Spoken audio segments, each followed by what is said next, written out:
Yeah, I'm Jimmy Haskins here at Blackwater Hunting Services right here in Barnwell County, South Carolina. For the most part, South Carolina is one of the few, if the only, state that you can kill a velvet buck with a rifle. I've been told the hearsay part or wives' tale, or it could possibly be the truth, but long ago, the senators, congressmen of South Carolina, family and themselves owned big plantation properties, and they were out for recess, so they wanted to do some deer hunting. So they made it where our deer season comes in before they go back into session, so they could do a little hunting, take some deer. Now, whether that's really the true story, but that's kind of what goes around the hunting camps around here. This week we was fortunate enough at Blackwater here to have Todd Jones, super nice guy, and took him and tried to get him on some good deer and show him some beautiful terrain, and he's a super nice guy, and we're glad to have him hunting with us here. Yeah, this is a really cool experience. You know, it's August. It's my first deer hunt of the year. I've never experienced that. So, you know, you get out there, never been here before, so it's always cool. You know, that anticipation. Hey, what's it going to even look like in the morning when I wake up? So it's pitch black. You wake up the first morning. We're in like a big cut pine plantation, which was cool. We're on some big roads where you could see the deer coming back from the bean fields. And I really like the second morning.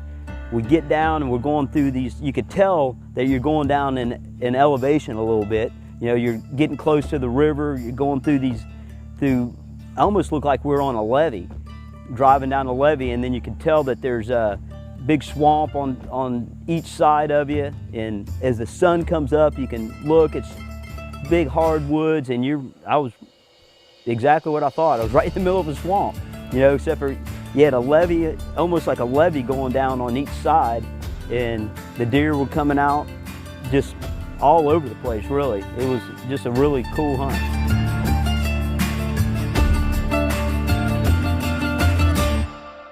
So this time of year, as you can imagine, with, you know, being hot and stuff like that, the mornings were a little bit slower, but we saw deer and turkeys and just all kind of wildlife during both of our morning hunts. But what the anticipation is really, you know, that afternoon hunt. We're going to go hunt on these big bean fields. You're in nice tower blinds, and the afternoons definitely had a lot more action. It seemed like as soon as we got in the stand, you know, one deer would pop out and kind of feed a little bit on the edge of the road. I think they were eating acorns and stuff. It seems like the acorns are dropping a little early this year. So they'd come out and feed on the edge, then they'd go into the beans a little bit, move off.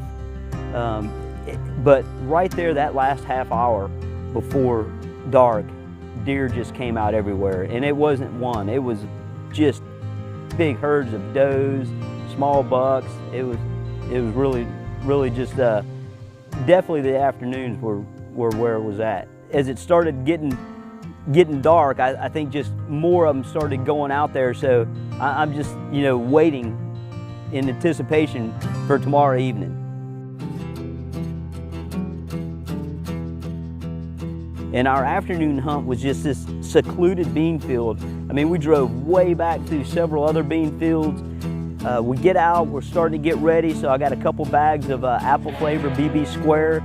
So I pour that out, you know, on each side of me, and just in anticipation that, hey, this big buck is just gonna come out here and eat this stuff. Kind of a little bit of a problem. There are deer coming straight by underneath our stand. So I think today, I'm just gonna get about 50 yards away from the stand. I'm gonna dump this. I think this is gonna act as not only an attractant, but a cover scent too.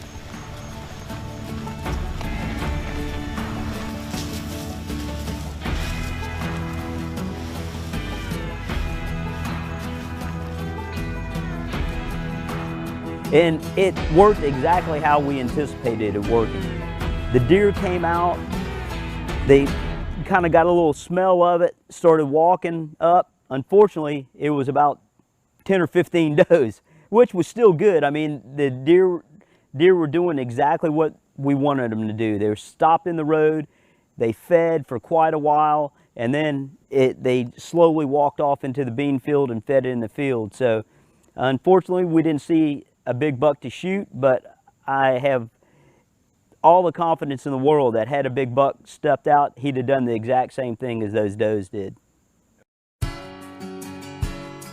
So, you know, as the sun's going down, the hunt's drawing to an end, you know, I'm just kind of reflecting over everything, and it was really a cool hunt.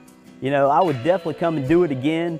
You know, I saw some bucks, saw lots of does. It just, you know, a really cool and just the anticipation and the idea that I might be able to shoot a big velvet deer. I mean, I would definitely come back here next year.